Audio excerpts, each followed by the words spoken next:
क्या आप जानते हैं कि दुनिया का सबसे मशहूर हीरा कोहिनूर आंध्र प्रदेश की ही मिट्टी से निकाला गया था? यह राज्य न केवल अपनी समृद्ध ऐतिहासिक विरासत के लिए जाना जाता है, बल्कि इसकी भौगोलिक बनावट भी किसी विस्मयकारी कहानी से कम नहीं है। भारत के दक्षिण पूर्वी हिस्से में बसा आंध्र प्रदेश विविधताओं का एक ऐसा कोलाज है जहां ऊंचे पहाड़, गहरी रहस्यमयी गुफाएं, शांत नदियां और एक विशाल समुद्र तट आपस में मिलते हैं। इसकी रणनीतिक भौगोलिक स्थिति ने इसे सदियों से व्यापार और संस्कृति का केंद्र बनाए रखा है। यहाँ की मिट्टी के रंग से लेकर हवाओं के मिजाज तक में एक अनूठापन है।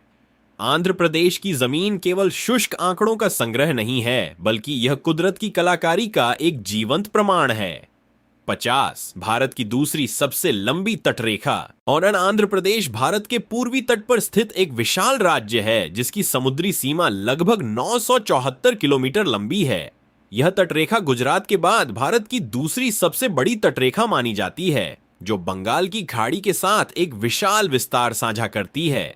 इस लंबी तटरेखा ने राज्य की स्थानीय जलवायु और प्राचीन समुद्री व्यापारिक इतिहास को बहुत गहराई से प्रभावित किया है। विशाखापत्तनम जैसे प्रमुख गहरे पानी वाले बंदरगाह इसी तट का हिस्सा हैं, जो न केवल रणनीतिक रूप से बेहद महत्वपूर्ण हैं, बल्कि बड़े मछली पकड़ने के उद्योग का मुख्य केंद्र भी हैं। यहाँ के विस्तृत समुद्री तट कहीं सुनहरी रेत से भरे हैं, तो कहीं घने मैंग्रोव के जंगलों से घिरे हुए हैं। यह लंबी तटरेखा अक्सर चक्रवातों के प्रति काफी संवेदनशील रहती है। सोर्स: संदिग्ध लिंक हटा दिया गया। आगे बढ़ने से पहले हमारे पूरे देश की अजीब और अविश्वसनीय ज्योग्राफी को एक्सप्लोर करते रहने के लिए सब्सक्राइब और लाइक करना न भूलें। 49 गोदावरी नदी का विशाल और उपजाऊ डेल्टा। गोदावरी नदी को दक्षिण भारत की गंगा कहा जाता है और यह आंध्र प्रदेश के भूगोल की मुख्य जीवन रेखा है। यह नदी राजमहेंद्रवरम शहर के पास एक अत्यंत विशाल और जटिल डेल्टा का निर्माण करती है, जो अपनी उपजाऊ जलोढ़ मिट्टी के लिए दुनिया भर में प्रसिद्ध है। यह डेल्टा भौगोलिक रूप से इतना बड़ा है कि इसे अंतरिक्ष से भी काफी स्पष्ट रूप से देखा जा सकता है। यहाँ की जमीन इतनी समृद्ध है कि इसे भारत का धान का कटोरा भी कहा जाता है। नदी की कई उपशाखाएं यहाँ समुद्र में विसर्जित होती हैं, जिससे एक अनोखा जलमार्ग तंत्र बनता है। यह भौगोलिक विशेषता न केवल सघन कृषि के लिए, बल्कि यहाँ की समृद्ध जैव विविधता को बनाए रखने के लिए भी अत्यंत महत्वपूर्ण मानी जाती है, जो पूरे क्षेत्र को नियंत्रित करती है। 48 कृष्णा नदी का विस्तृत भौगोलिक बेसिन। कृष्णा नदी आंध्र प्रदेश की दूसरी सबसे प्रमुख जलधारा है, जो राज्य के पश्चिमी पठारी भाग से होते हुए पूर्व की ओर बहती है। इसका भौगोलिक बेसिन अत्यंत विविधतापूर्ण है, जिसमें दक्कन के पठार और उपजाऊ तटीय मैदान दोनों ही शामिल हैं। विजयवाड़ा शहर के पास यह नदी एक बहुत ही संकरे और ऊंचे पहाड़ी रास्ते से गुजरती है, जो देखने में किसी कुदरती करिश्मे जैसा लगता है। नदी के निरंतर बहाव ने यहाँ की कठोर चट्टानी संरचनाओं को लाखों वर्षों में काटा है, जिससे कई अनोखी घाटियां और भौगोलिक आकृतियां बनी हैं। कृष्णा नदी का डेल्टा भी गोदावरी की तरह ही बहुत समृद्ध है और यह तटीय आंध्र के पारिस्थितिकी तंत्र को संतुलित रखने में महत्वपूर्ण भूमिका निभाता है। यहाँ की मिट्टी कपास और मसालों को उगाने के लिए सबसे उत्तम मानी जाती है। 47 अराकू घाटी की विशिष्ट भौगोलिक ऊंचाई। आंध्र प्रदेश के विशाखापत्तनम जिले में स्थित अराकू घाटी पूर्वी घाट की गोद में बसी एक बहुत ही ठंडी और हरी भरी जगह है। यह घाटी समुद्र तल से लगभग 900 मीटर की औसत ऊंचाई पर स्थित है, जो इसे राज्य के अन्य गर्म और उमस भरे इलाकों से बिल्कुल अलग भौगोलिक पहचान देती है। यहाँ की बनावट ऊंची पहाड़ियों और अत्यंत गहरी घाटियों का एक अद्भुत संगम है, जहाँ प्रसिद्ध कॉफी के बागान प्रचुर मात्रा में पाए जाते हैं। घाटी के चारों ओर अनंतगिरी और सुंकारी मेट्टा जैसी ऊंची पर्वत चोटियां मौजूद हैं, जो बादलों को रोकती हैं और क्षेत्र में पर्याप्त वर्षा सुनिश्चित करती हैं। यहाँ की ठंडी जलवायु और लाल मिट्टी उच्च गुणवत्ता वाली कॉफी के उत्पादन के लिए पूरे देश में सबसे बेहतरीन मानी जाती है, जो इसकी मुख्य विशेषता है। 46 बोरा गुफाओं की चूना पत्थर संरचनाएं। अराकू घाटी के पास स्थित बोरा गुफाएं भारत की सबसे गहरी और सबसे अद्भुत गुफाओं में से एक मानी जाती हैं। ये गुफाएं मुख्य रूप से चूना पत्थर की संरचनाओं से बनी हैं और समुद्र तल से लगभग 1400 मीटर की ऊंचाई पर स्थित हैं। भौगोलिक दृष्टि से इन गुफाओं का निर्माण घोस्थानी नदी के निरंतर बहाव और रासायनिक प्रतिक्रियाओं के कारण हुआ है। यहाँ स्टैलेग्माइट और स्टैलेक्टाइट की अनोखी आकृतियां देखने को मिलती हैं, जो हजारों वर्षों की प्राकृतिक प्रक्रिया का परिणाम है। इन गुफाओं के के भीतर का तापमान बाहर की तुलना में काफी कम रहता है, जो इसे एक विशिष्ट सूक्ष्म जलवायु क्षेत्र बनाता है। यहाँ पाई जाने वाली चूना पत्थर की विविध आकृतियों ने भूवैज्ञानिकों को हमेशा से अध्ययन के लिए अपनी ओर आकर्षित किया है और यह शोध का विषय रही हैं। 45 गंडीकोटा का शानदार ग्रैंड कैनियन। आंध्र प्रदेश के कडप्पा जिले में स्थित गंडीकोटा को अक्सर भारत का ग्रैंड कैनियन कहा जाता है, क्योंकि इसकी भौगोलिक बनावट अमेरिका के प्रसिद्ध कैनियन से मिलती जुलती है। यह विशाल घाटी पेन्नार नदी द्वारा एर्रामला पहाड़ियों को काटकर बनाई गई है, जो देखने में अत्यंत भव्य लगती है। यहाँ की लाल ग्रेनाइट चट्टानें और उनके बीच बहती नीली नदी एक अद्भुत प्राकृतिक दृश्य उत्पन्न करती हैं। भौगोलिक रूप से यह घाटी कटाव की प्रक्रिया का एक शानदार उदाहरण पेश करती है, जहाँ सदियों से नदी ने पहाड़ों के बीच अपना गहरा रास्ता बनाया है। घाटी की ऊंची दीवारें और नीचे बहती नदी के बीच का अंतर किसी को भी हैरत में डाल सकता है। यह स्थान न केवल सुंदर है, बल्कि यहाँ की भूगर्भीय संरचना काफी प्राचीन और भौतिक रूप से मजबूत मानी जाती है। 44 बेलम गुफाओं का विशाल भूमिगत तंत्र। आंध्र प्रदेश के कर्नूल जिले में स्थित बेलम गुफाएं भारतीय उपमहाद्वीप की दूसरी सबसे लंबी गुफा प्रणाली मानी जाती है, जो अपने विशाल भूमिगत गलियारों के लिए प्रसिद्ध हैं। इन गुफाओं की कुल लंबाई लगभग 3229 मीटर है, जिसमें कई गहरे रास्ते और बड़े कक्ष बने हुए हैं। इनका निर्माण भी चूना पत्थर की चट्टानों पर पानी के बहाव के कारण हुआ है, जो लाखों वर्षों तक चलने वाली एक जटिल भौगोलिक प्रक्रिया है। इन गुफाओं के भीतर एक बहुत ही गहरा बिंदु है, जिसे पाताल गंगा कहा जाता है, जहां एक छोटी जलधारा 12 महीने बहती रहती है। यहाँ की छत से लटकती नुकीली चट्टानें और फर्श से उठते खंभे प्रकृति की अद्भुत इंजीनियरिंग को दर्शाते हैं। यह स्थान गुफा विज्ञान और भूगोल के प्रेमियों के लिए एक रहस्यमयी दुनिया के समान है। 43 पुलिकट झील का खारा पारिस्थितिकी तंत्र। पुलिकट झील भारत की दूसरी सबसे बड़ी खारे पानी की झील है, जो आंध्र प्रदेश और तमिलनाडु की सीमा पर स्थित है। भौगोलिक रूप से यह एक लैगून है, जो बंगाल की खाड़ी से श्रीहरिकोटा के द्वीप द्वारा अलग होता है। यह झील विभिन्न प्रकार के प्रवासी पक्षियों, विशेष रूप से फ्लेमिंगो के लिए एक प्रमुख आश्रय स्थल मानी जाती है। झील की औसत गहराई काफी कम है, जिससे यहाँ का पानी जल्दी गर्म हो जाता है और सूक्ष्म जीवों की वृद्धि में मदद मिलती है। यह विशिष्ट भौगोलिक स्थिति मछलियों और अन्य समुद्री जीवों के लिए एक आदर्श प्रजनन क्षेत्र बनाती है। झील का शांत जल और इसके चारों ओर फैली दलदली भूमि एक बहुत ही नाजुक और महत्वपूर्ण पारिस्थितिकी तंत्र का निर्माण करती है, जिसे संरक्षित करना पर्यावरण के लिए बेहद आवश्यक माना जाता है। 42 कोलेरू झील का मीठा जल क्षेत्र। आंध्र प्रदेश की कोलेरू झील भारत की सबसे बड़ी ताजे पानी की झीलों में से एक है, जो कृष्णा और गोदावरी नदियों के डेल्टा के बीच स्थित है। भौगोलिक रूप से यह झील एक प्राकृतिक बाढ़ संतुलन जलाशय के रूप में कार्य करती है, जो दोनों नदियों के अतिरिक्त पानी को नियंत्रित करती है। मानसून के दौरान इस झील का विस्तार काफी बढ़ जाता है, जिससे आसपास का इलाका एक विशाल आर्द्र भूमि में बदल जाता है। यह झील सर्दियों के मौसम में साइबेरियन क्रेन जैसे हजारों विदेशी पक्षियों का घर बन जाती है। यहाँ की मिट्टी और पानी का तालमेल कृषि और मछली पालन के लिए बहुत अनुकूल है। हालांकि प्रदूषण और अतिक्रमण के कारण इस भौगोलिक धरोहर का क्षेत्रफल पिछले कुछ दशकों में काफी कम हुआ है, फिर भी यह एक समृद्ध जैव विविधता केंद्र माना जाता है। 41 लंबा सिंगी का ठंडा और धुंधला पठार।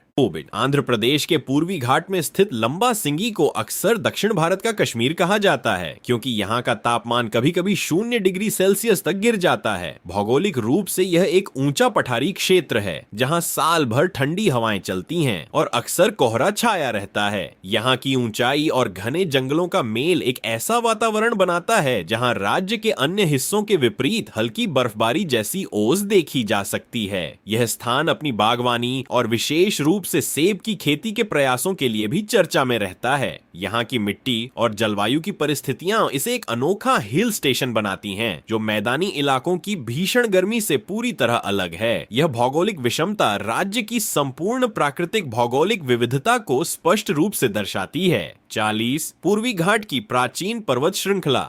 आंध्र प्रदेश का एक बड़ा हिस्सा पूर्वी घाट की पहाड़ियों से घिरा हुआ है, जो उत्तर से दक्षिण तक फैली एक असंतत पर्वत श्रृंखला है। भौगोलिक दृष्टि से ये पहाड़ पश्चिमी घाट की तुलना में बहुत पुराने हैं और इनका प्राकृतिक कटाव भी अधिक हुआ है। इन पहाड़ियों के बीच से गोदावरी और कृष्णा जैसी नदियां बहती हैं, जिन्होंने इन्हें कई खंडों में विभाजित कर दिया है। पूर्वी घाट की ऊंची चोटियां, जैसे जिंदगड़ा चोटी, राज्य की सबसे ऊंची चोटी मानी जाती है। यहाँ का भूगोल घने पर्णपाती जंगलों और विविध वन्य जीवों से समृद्ध है। ये पहाड़ न केवल मानसून की हवाओं को प्रभावित करते हैं, बल्कि राज्य के खनिज संसाधनों का भी मुख्य स्रोत हैं।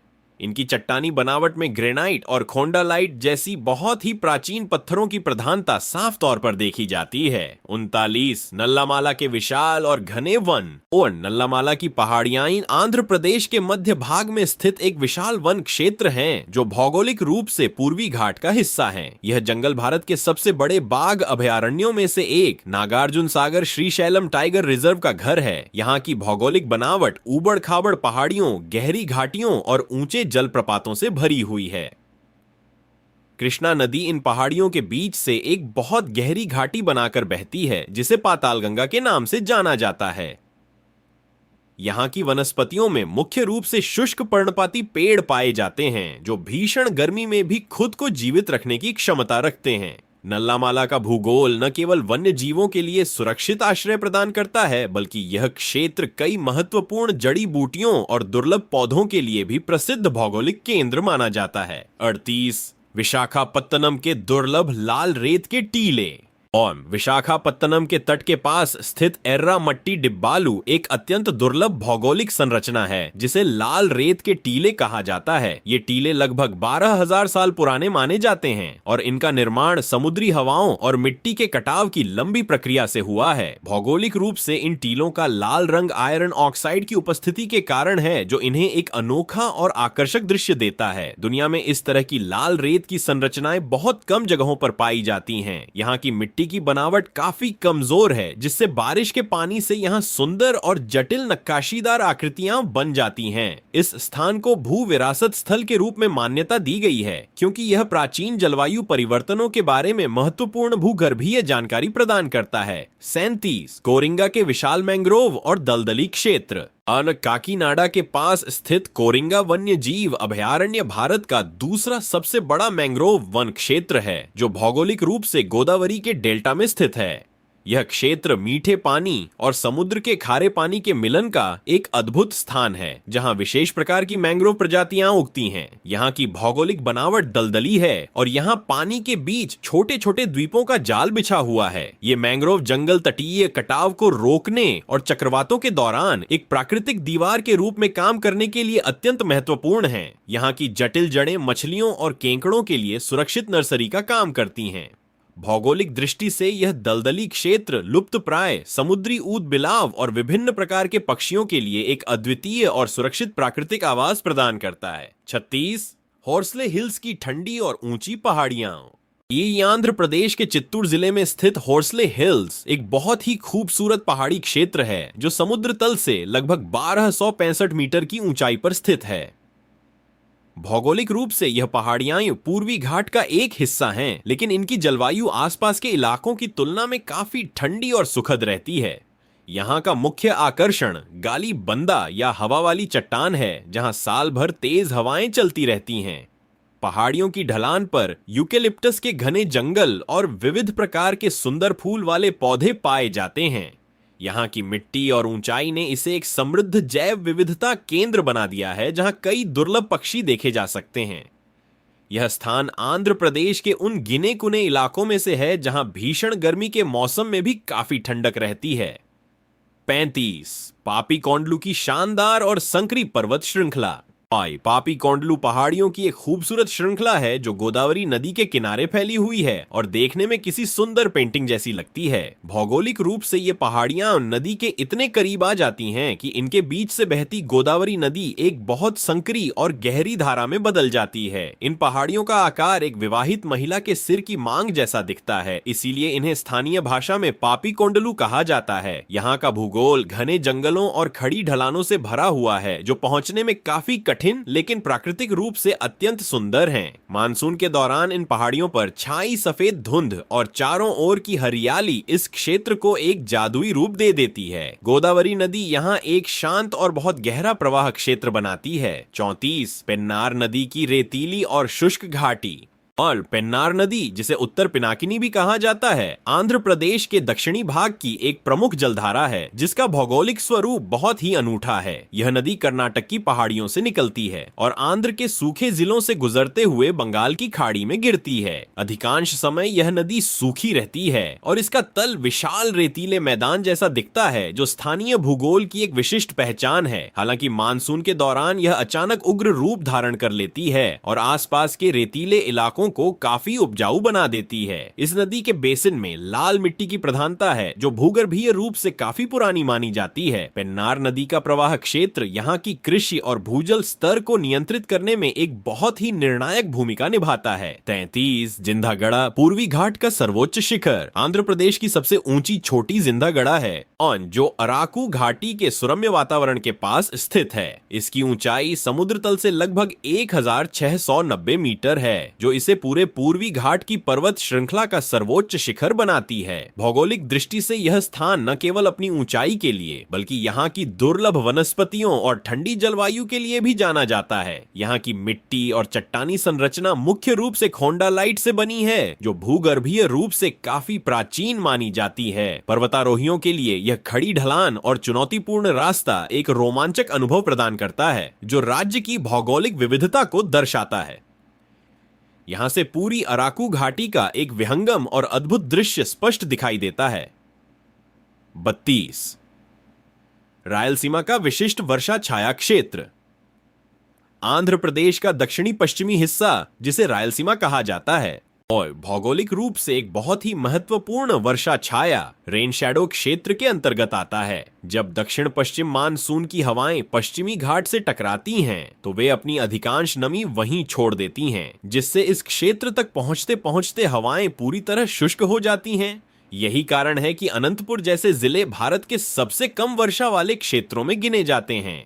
यहाँ की जमीन मुख्य रूप से लाल मिट्टी और पथरीली चट्टानों से भरी है, जो इसे सौर और पवन ऊर्जा परियोजनाओं के लिए एक भौगोलिक वरदान बनाती है। यहाँ की विषम जलवायु परिस्थितियां इस क्षेत्र के कृषि पैटर्न और जीवन को गहराई से निर्धारित करती हैं। यह शुष्कता इस क्षेत्र की सबसे बड़ी पहचान है। 31 मंगमपेटा दुनिया का सबसे बड़ा बैराइट्स भंडार और कडप्पा जिले का मंगमपेटा क्षेत्र भौगोलिक रूप से दुनिया के सबसे बड़े एकल बराइटीज खनिज भंडार के लिए विख्यात है। यह भंडार एक प्राचीन ज्वालामुखीय अवसादी वोल्केनो सेडिमेंटरी जमाव का परिणाम है, जो करोड़ों साल पहले की पृथ्वी की हलचलों के दौरान बना था। बैराइट्स एक बहुत ही भारी खनिज है, जिसका उपयोग मुख्य रूप से तेल और गैस की ड्रिलिंग में किया जाता है, ताकि कुओं के भीतर अत्यधिक दबाव को नियंत्रित किया जा सके। भौगोलिक दृष्टि से इस क्षेत्र की बनावट इतनी अनूठी है कि यहाँ खुदाई करना अपेक्षाकृत सरल है।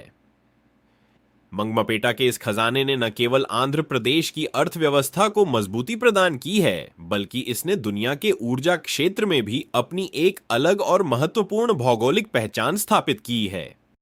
30 गुंटूर की उपजाऊ काली कपास मिट्टी गुंटूर और उसके आसपास के जिलों की मुख्य भौगोलिक विशेषता यहां पाई जाने वाली काली मिट्टी ब्लैक कॉटन सॉइल है। यह मिट्टी प्राचीन काल में लावा के प्रवाह और बेसाल्टिक चट्टानों के अपक्षय से बनी है, जो इसे कृषि के लिए अत्यंत उपजाऊ बनाती है।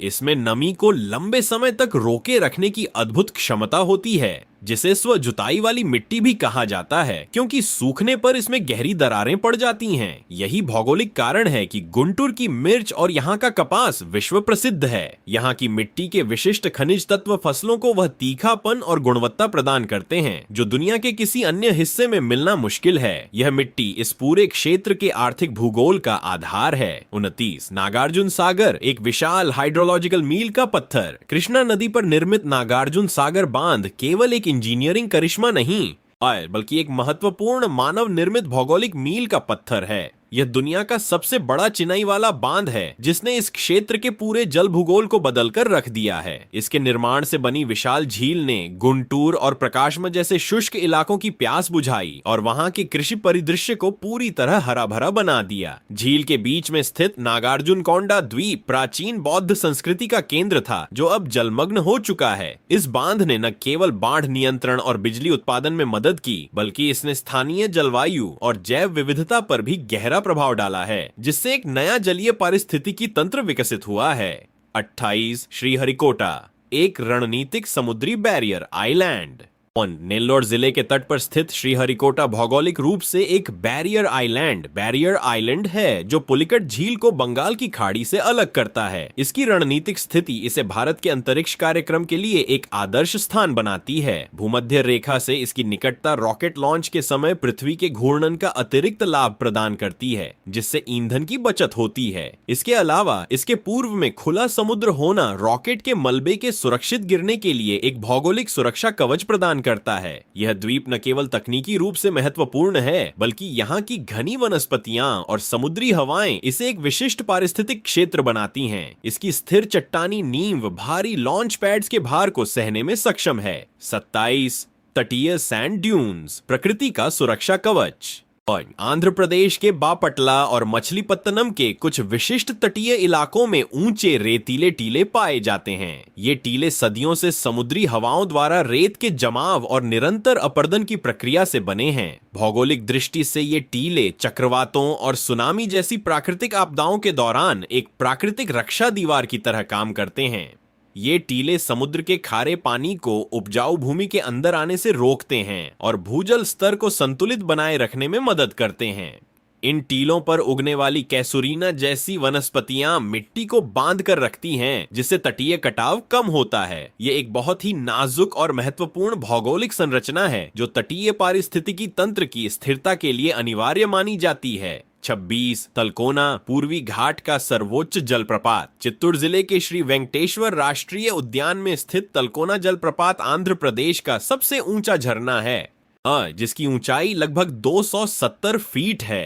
भौगोलिक रूप से यह क्षेत्र पूर्वी घाट की शेषचलम पहाड़ियों का हिस्सा है, जिन्हें जैव विविधता के लिए हॉटस्पॉट माना जाता है। इस झरने का पानी कई दुर्लभ औषधीय पौधों और जड़ी बूटियों वाली चट्टानों से होकर गिरता है, जिसके कारण इसमें औषधीय गुण माने जाते हैं। यहाँ की ऊंचाई और घने जंगलों के कारण यहाँ का तापमान मैदानी इलाकों की तुलना में काफी कम रहता है। यह झरना न केवल एक सुंदर पर्यटक स्थल है, बल्कि यह इस क्षेत्र के जंगली जानवरों के लिए जल का एक प्रमुख और बारहमासी स्रोत भी है, जो पारिस्थितिकी संतुलन बनाए रखता है। 25 मंगिनपुड़ी, दुर्लभ काली रेत का भौगोलिक चमत्कार। मछलीपत्तनम के पास स्थित मंगिनपुड़ी बीच अपनी एक दुर्लभ भौगोलिक विशेषता के लिए प्रसिद्ध है, और वह है यहाँ की काली रेत। दुनिया के अधिकांश समुद्र तटों पर जहाँ सुनहरी या सफेद रेत पाई जाती है, ये वहीं यहाँ की काली रेत मैग्नेटाइट और इल्मेनाइट जैसे भारी खनिजों की उपस्थिति का संकेत देती है। यह तट बहुत ही उथला है, जिससे समुद्र के भीतर काफी दूर तक पैदल चलना संभव हो पाता है, जो इसे अन्य तटों से भौगोलिक रूप से अलग बनाता है। यहाँ की मिट्टी की बनावट में ज्वालामुखी अवशेषों या प्राचीन भूगर्भीय जमाव का प्रभाव देखा जा सकता है। यह स्थान न केवल पर्यटन के लिए आकर्षक है, बल्कि भूवैज्ञानिकों के लिए तटीय खनिज संपदा के अध्ययन का एक बहुत ही महत्वपूर्ण और दिलचस्प केंद्र भी है। 24 और वाकल, प्राचीन क्वार्ट्ज चट्टानों का विस्मयकारी संसार। कर्नूल के पास स्थित ओरवाकल रॉक गार्डन प्राकृतिक रूप से नक्काशीदार प्राचीन सिलिका और क्वार्ट्ज चट्टानों का एक अद्भुत संग्रह है। भौगोलिक दृष्टि से ये चट्टानें लाखों वर्षों तक हवा और पानी के निरंतर कटाव इरोजन से बनी हैं,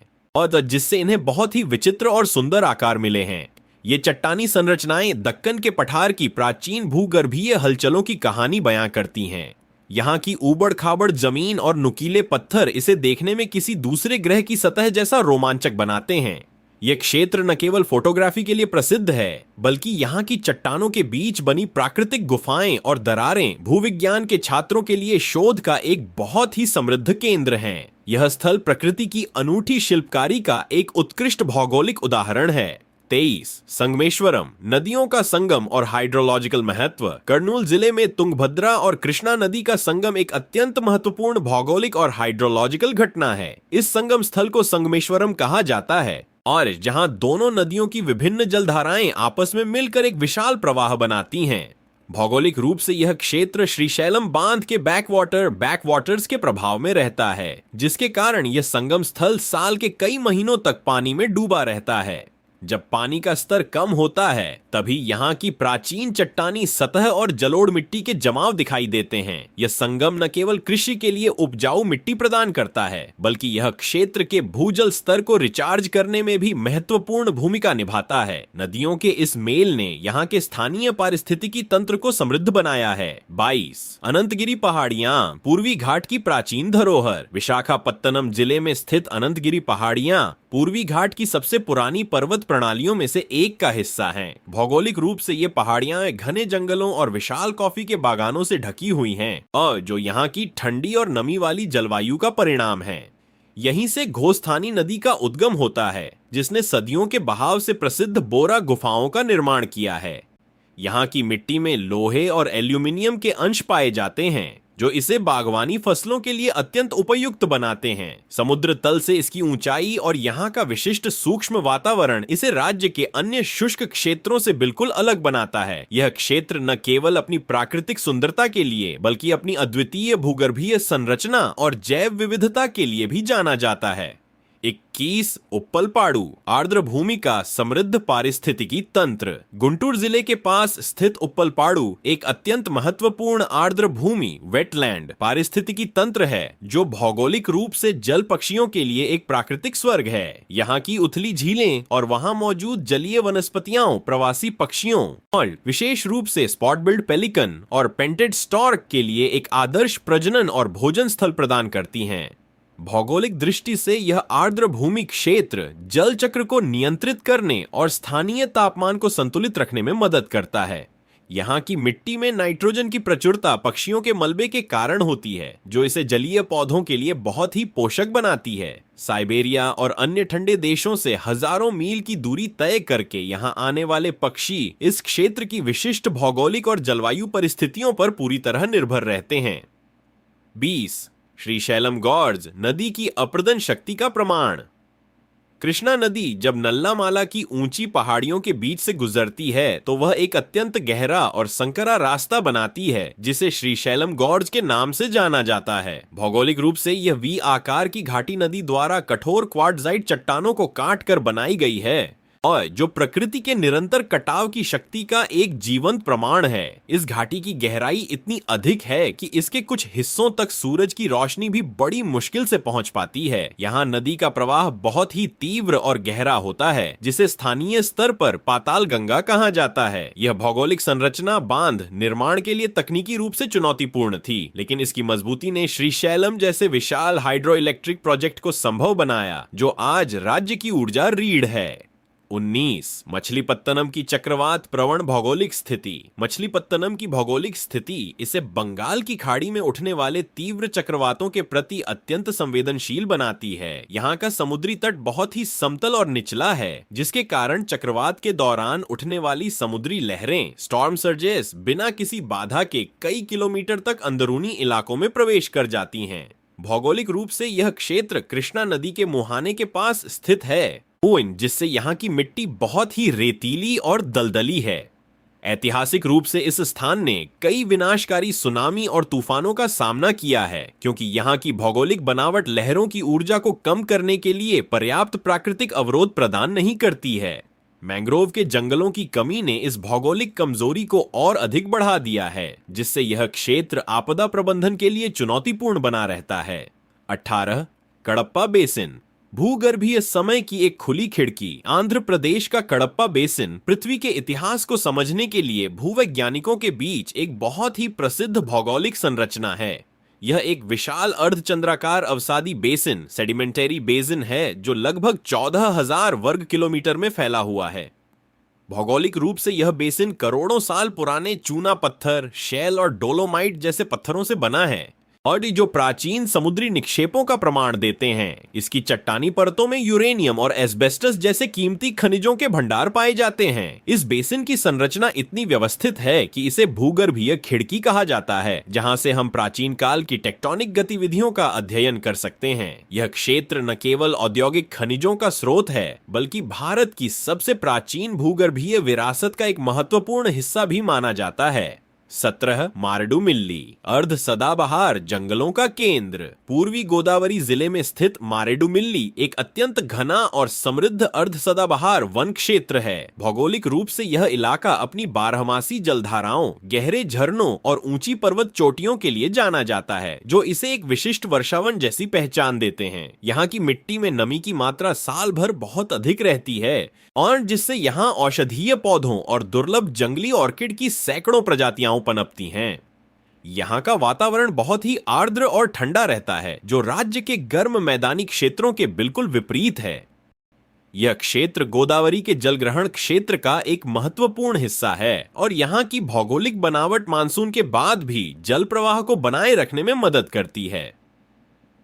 अपनी जैव विविधता के कारण इसे इको टूरिज्म का एक प्रमुख केंद्र माना जाता है। 16 एर्रामट्टी डिब्बालू, प्राचीन लाल रेत का रहस्य। विशाखापत्तनम में स्थित एर्रामट्टी डिब्बालू एक अत्यंत दुर्लभ भू विरासत स्थल है, जिसे लाल रेत के टीले भी कहा जाता है। ये संरचनाएं लगभग 12,000 वर्ष पुरानी हैं और क्वाटरनरी काल के दौरान समुद्री हवाओं और मिट्टी के कटाव की लंबी प्रक्रिया के कारण अस्तित्व में आई हैं। भौगोलिक रूप से इन टीलों का गहरा लाल रंग लोहे के ऑक्साइड की उच्च सांद्रता के कारण है, जो इन्हें एक अनोखा और आकर्षक दृश्य प्रदान करता है। पूरी दुनिया में इस तरह की लाल रेत की संरचनाएं केवल कुछ ही जगहों पर पाई जाती हैं।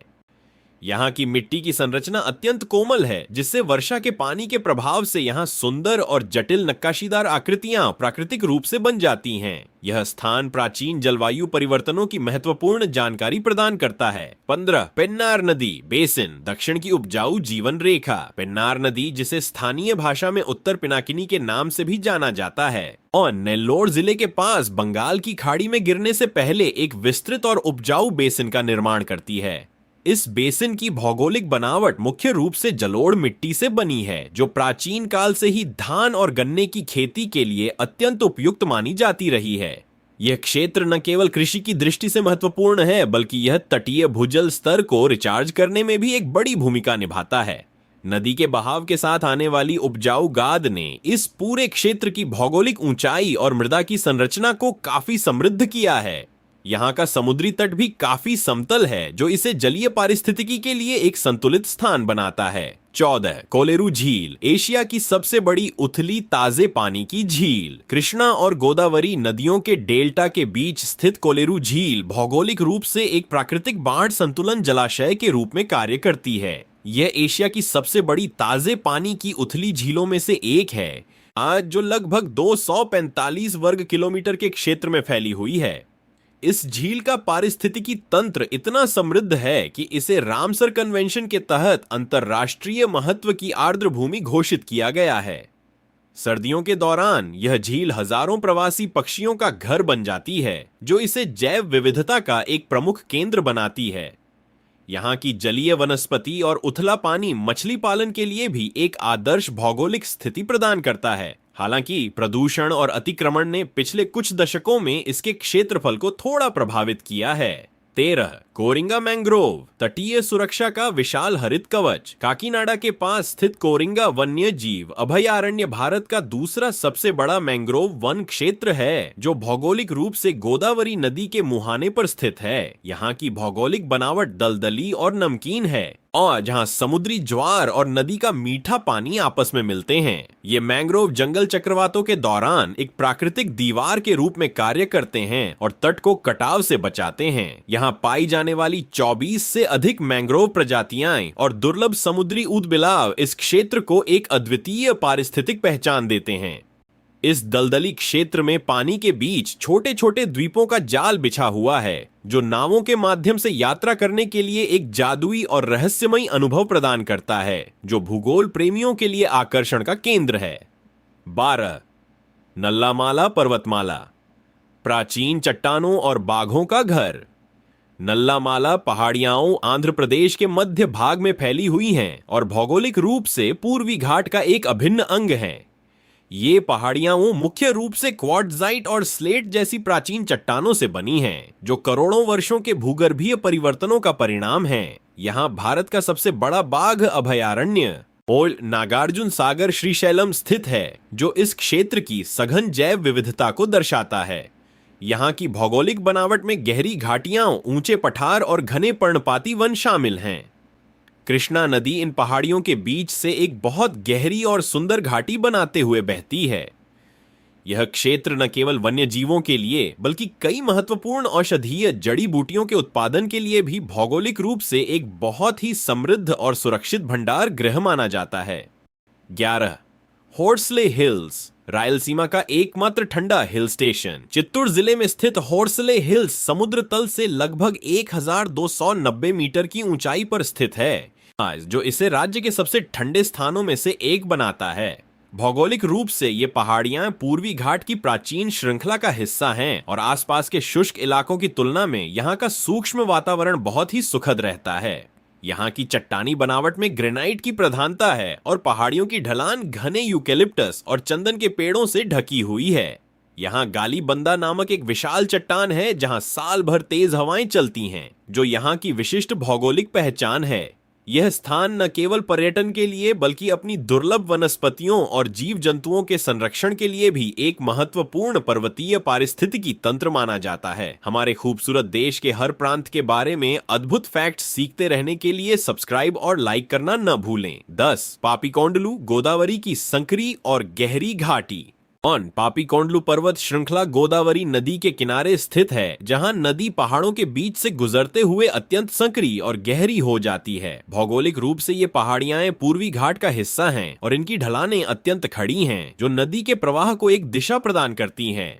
यहाँ नदी की चौड़ाई अचानक कम हो जाती है, जिससे जल का प्रवाह अत्यंत शांत और गहरा प्रतीत होता है। इन पहाड़ियों का नाम इनके विशेष आकार के कारण पड़ा है, जो ऊपर से देखने पर एक महिला के सिर के बालों के विभाजन मांग जैसा दिखता है। मानसून के समय घने बादलों और धुंध के बीच ये पहाड़ियां एक अद्भुत दृश्य प्रस्तुत करती हैं। यह क्षेत्र अपनी भूगर्भीय सुंदरता और शांत वातावरण के कारण राज्य का सबसे लोकप्रिय जल भौगोलिक स्थल है। 9. पुलिकट झील, खारे पानी का विशाल तटीय लैगून। आंध्र प्रदेश और तमिलनाडु की सीमा पर स्थित पुलिकट झील भारत की दूसरी सबसे बड़ी खारे पानी की झील है। भौगोलिक रूप से यह एक लैगून है जो बंगाल की खाड़ी से श्रीहरिकोटा के रेतीले द्वीप द्वारा अलग होती है। यह झील प्रवासी पक्षियों, विशेष रूप से ग्रेटर फ्लेमिंगो के लिए एक महत्वपूर्ण प्रजनन और भोजन स्थल है। यहाँ का पानी खारा है, लेकिन कई छोटी नदियां इसमें मीठा पानी भी लाती हैं, जिससे यहाँ एक विशिष्ट ब्रैकिश वाटर पारिस्थितिकी तंत्र विकसित हुआ है।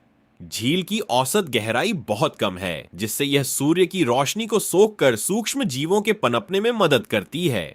यह भौगोलिक स्थिति न केवल पक्षियों के लिए बल्कि स्थानीय मछली पकड़ने वाले समुदायों की आजीविका के लिए भी एक मजबूत आधार प्रदान करती है। 8. अराकू घाटी, पूर्वी घाट का ऊंटी। विशाखापत्तनम के पहाड़ों में बसी अराकू घाटी समुद्र तल से लगभग 900 मीटर की ऊंचाई पर स्थित एक अत्यंत मनोरम भौगोलिक क्षेत्र है। यह घाटी अपनी समृद्ध लाल मिट्टी और ठंडी जलवायु के कारण बेहतरीन कॉफी उत्पादन के लिए जानी जाती है। यहाँ की भौगोलिक बनावट ऊंची पहाड़ियों और गहरी घाटियों का एक अद्भुत संगम है, जहाँ साल भर हरियाली छाई रहती है। घाटी के चारों ओर गैलीकोंडा और रक्ताकोंडा जैसी ऊंची चोटियां स्थित हैं, जो इसे एक सुरक्षित प्राकृतिक कवच प्रदान करती हैं। यहाँ की मिट्टी में मौजूद खनिज तत्व और पर्याप्त वर्षा इसे बागवानी फसलों के लिए अत्यंत उपजाऊ बनाते हैं। अराकू की यह विशिष्ट ऊंचाई और इसकी पारिस्थितिकी इसे राज्य के अन्य हिस्सों से पूरी तरह अलग और एक समृद्ध हिल स्टेशन के रूप में स्थापित करती है। 7. गंडीकोटा, पेन्नार नदी द्वारा निर्मित ग्रैंड कैन्यन। कडप्पा जिले में स्थित गंडीकोटा को अक्सर भारत का ग्रैंड कैन्यन कहा जाता है, क्योंकि इसकी भौगोलिक बनावट अमेरिका के प्रसिद्ध कैन्यन से आश्चर्यजनक रूप से मिलती जुलती है। यह विशाल घाटी पेन्नार नदी द्वारा एर्रामला की कठोर लाल ग्रेनाइट पहाड़ियों को लाखों वर्षों तक निरंतर काटने के कारण बनी है। नदी की तलहटी से घाटी की दीवारों की ऊंचाई बहुत अधिक है, जो कटाव की प्राकृतिक प्रक्रिया का एक शानदार उदाहरण पेश करती है। यहाँ की चट्टानें बहुत ही मजबूत और आकर्षक हैं, जो इस क्षेत्र को एक विशिष्ट भूगर्भीय पहचान देती हैं। घाटी के ऊपर से पेन्नार नदी का घुमावदार रास्ता और लाल चट्टानों का संगम देखने में अत्यंत भव्य लगता है। यह स्थान न केवल सुंदर है, बल्कि प्राचीन काल की भूगर्भीय गतिविधियों का एक खुला दस्तावेज भी है। 6. बेलम गुफाएं, भारतीय उपमहाद्वीप की दूसरी सबसे लंबी गुफा प्रणाली। और द कर्नूल जिले में स्थित बेलम गुफाएं अपनी विशालता और जटिल भूमिगत गलियारों के लिए पूरी दुनिया में प्रसिद्ध हैं। भौगोलिक रूप से ये गुफाएं चूना पत्थर लिमस्टोन की चट्टानों पर पानी के निरंतर रासायनिक और भौतिक प्रभाव से बनी हैं, जिसे कार्स्ट स्थलाकृति कहा जाता है। इन गुफाओं की कुल लंबाई लगभग 3229 मीटर है, जिसमें कई गहरे कक्ष और लंबी सुरंगें शामिल हैं। गुफा के भीतर पाताल गंगा नामक एक 12मासी जलधारा बहती है, जो इसके भूगर्भीय महत्व को और बढ़ाती है। यहाँ छत से लटकती स्टैलेक्टाइट्स और फर्श से उठती स्टैलेग्माइट्स की आकृतियां हजारों वर्षों की प्राकृतिक प्रक्रिया का परिणाम हैं। यह स्थान न केवल पर्यटकों के लिए बल्कि गुफा विज्ञान स्पेलियोलॉजी में रुचि रखने वाले शोधकर्ताओं के लिए भी एक अत्यंत महत्वपूर्ण भौगोलिक प्रयोगशाला है। 5. बोरा गुफाएं, लाखों साल पुराने भूगर्भीय अवशेष। और अराकू घाटी के पास स्थित बोरा गुफाएं भारत की सबसे गहरी गुफाओं में से एक मानी जाती है, जो समुद्र तल से लगभग 1400 मीटर की ऊंचाई पर स्थित हैं। भौगोलिक रूप से इनका निर्माण गोस्थानी नदी के चूना पत्थर के पहाड़ों से गुजरने और उनमें कटाव करने के कारण हुआ है। ये गुफाएं अपनी अद्भुत स्टैलेक्टाइट और स्टैलेग्माइट संरचनाओं के लिए जानी जाती हैं, जिनमें से कुछ आकृतियां धार्मिक और प्राकृतिक प्रतीकों जैसी दिखती हैं। यहाँ पाए जाने वाले खनिज और चट्टानों की परतें लाखों वर्षों की जलवायु स्थितियों का रिकॉर्ड रखती हैं। गुफाओं के भीतर का तापमान बाहर की तुलना में हमेशा कम रहता है, जो एक विशिष्ट सूक्ष्म वातावरण बनाता है। यह स्थल न केवल भूगर्भीय दृष्टि से बल्कि पुरातात्विक दृष्टि से भी अत्यंत महत्वपूर्ण है, क्योंकि यहाँ प्राचीन मानव अवशेष भी पाए गए हैं। 4. गोदावरी नदी, दक्षिण भारत की विशाल जलधारा। गोदावरी नदी आंध्र प्रदेश की सबसे प्रमुख भौगोलिक विशेषता और जीवन रेखा है, जिसे अपनी विशालता के कारण दक्षिण गंगा भी कहा जाता है। यह नदी राज्य में प्रवेश करने के बाद राजमहेंद्रवरम के पास एक अत्यंत विशाल डेल्टा का निर्माण करती है। भौगोलिक रूप से समुद्र में गिरने से पहले यह 7 मुख्य शाखाओं में विभाजित हो जाती है, जिन्हें सप्त गोदावरी कहा जाता है। नदी द्वारा लाई गई उपजाऊ जलोढ़ मिट्टी ने इस पूरे क्षेत्र को भारत का धान का कटोरा बना दिया है। इसके तटों पर स्थित घने जंगल और उपजाऊ मैदान राज्य की अर्थव्यवस्था और पारिस्थितिकी के मुख्य आधार हैं। गोदावरी का विशाल जल प्रवाह और इसके मार्ग में आने वाली भौगोलिक विविधता इसे भारतीय उपमहाद्वीप की सबसे महत्वपूर्ण नदी प्रणालियों में से एक बनाती है। 3. कृष्णा नदी डेल्टा, उपजाऊ भूमि का विशाल विस्तार। कृष्णा नदी आंध्र प्रदेश के भूगोल को प्रभावित करने वाली दूसरी सबसे बड़ी नदी है, जो विजयवाड़ा के पास एक अत्यंत समृद्ध डेल्टा का निर्माण करती है। भौगोलिक रूप से यह डेल्टा क्षेत्र अपने विस्तृत नहर तंत्र और अत्यंत उपजाऊ काली और जलोढ़ मिट्टी के लिए जाना जाता है। नदी ने विजयवाड़ा के पास ऊंची पहाड़ियों के बीच से अपना रास्ता बनाया है, जो यहाँ की भूगर्भीय सक्रियता को दर्शाता है। कृष्णा डेल्टा न केवल सघन कृषि के लिए प्रसिद्ध है, बल्कि यहाँ के मैंग्रोव और आर्द्र भूमि क्षेत्र समुद्री पारिस्थितिकी को संतुलित रखने में भी बड़ी भूमिका निभाते हैं। नदी के बहाव के साथ आने वाले पोषक तत्वों ने यहाँ के तटीय जल को मछलियों के प्रजनन के लिए एक आदर्श स्थान बना दिया है, जिससे यह क्षेत्र आर्थिक रूप से भी अत्यंत महत्वपूर्ण है। 2.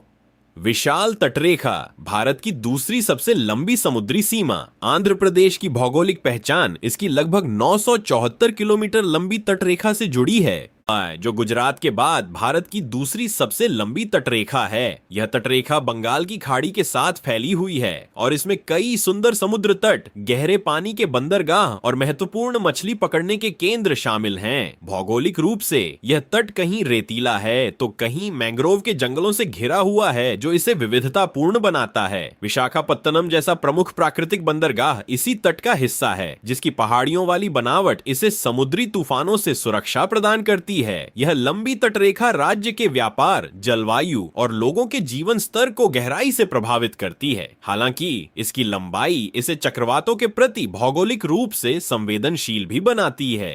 1. आंध्र प्रदेश की रणनीतिक भौगोलिक स्थिति, दक्षिण का प्रवेश द्वार। आंध्र प्रदेश की भौगोलिक स्थिति इसे भारत के पूर्वी तट पर एक अत्यंत महत्वपूर्ण रणनीतिक केंद्र बनाती है। यह राज्य दक्षिण भारत के अन्य राज्यों जैसे तमिलनाडु, और कर्नाटक और तेलंगाना के साथ अपनी सीमाएं साझा करता है, जिससे यह व्यापार और परिवहन का एक मुख्य जंक्शन बन जाता है। यहाँ का भूगोल ऊंचे पहाड़ों, पूर्वी घाट, विशाल नदियों गोदावरी और कृष्णा और एक लंबी तटरेखा का एक दुर्लभ मेल है। इसकी स्थिति ने इसे प्राचीन काल से ही समुद्री व्यापार का केंद्र बनाए रखा है।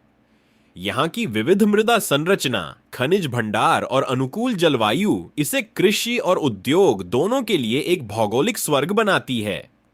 वास्तव में आंध्र प्रदेश का भूगोल केवल एक भूमि का टुकड़ा नहीं है, बल्कि यह भारत की प्राकृतिक और आर्थिक समृद्धि का एक जीवंत आधार स्तंभ है। आंध्र प्रदेश के इन कम जाने पहचाने ज्योग्राफिकल सीक्रेट्स को जानने के बाद हमें बताएं, आपको कौन सा सबसे ज्यादा पसंद आया या इसने आपको सबसे ज्यादा हैरान किया। कमेंट्स में लिखें और देखते हैं कि हम में से कितने लोग सहमत हैं। अगर आपको लगता है कि हमसे कुछ छूट गया है या आप कुछ जोड़ना चाहते हैं तो हमें आपसे सुनना अच्छा लगेगा। आपका फीडबैक हमें हर वीडियो को बेहतर बनाने में मदद करता है। और वीडियो की बात करें तो एक और वीडियो चल रहा है ताकि आप हमारे खूबसूरत देश की ज्योग्राफी को एक्सप्लोर करना जारी रख सकें। लेकिन जाने से पहले सब्सक्राइब और लाइक करना न भूलें ताकि हम साथ में सीखते रहें। अगले वीडियो में मिलते हैं।